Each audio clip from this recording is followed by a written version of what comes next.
Okay, I have just a couple more. And these are from my pigeon manuscript, but you might see a pigeon like fly through every once in a while. So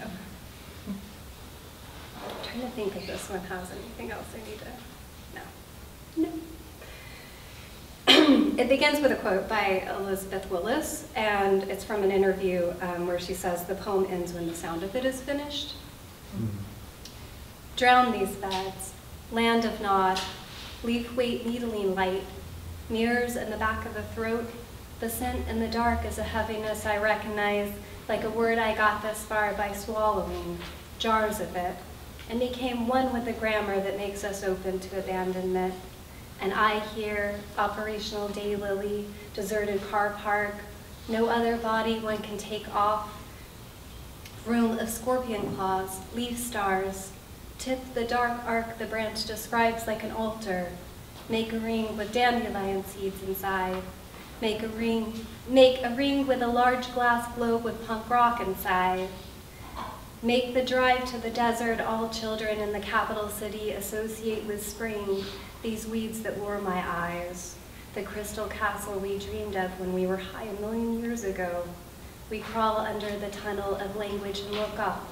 Like trees, these words fill with meaning from below, though fed in the upper stories on sunlight.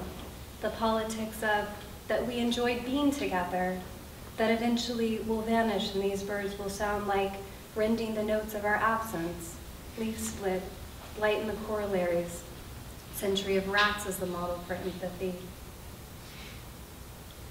Okay, this one references a sculpture called Sun Tunnels by the sculptor Nancy Holt.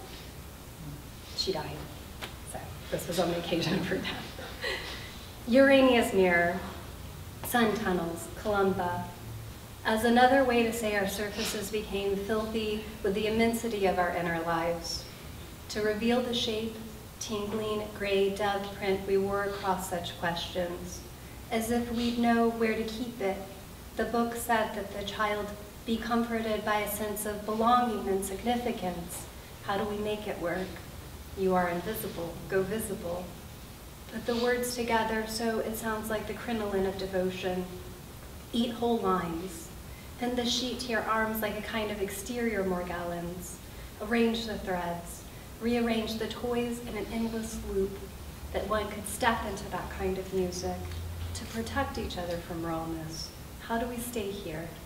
That one may understand by looking closer, though the dove print rises into power lines, divides in elasticity and clots before opening again, as if bestowing singularity and drops, shock work, air split from its crystal ember to curve into breathing space, feathers which would never seem in the empire of loneliness if they didn't seem the coin-light weight of their bodies.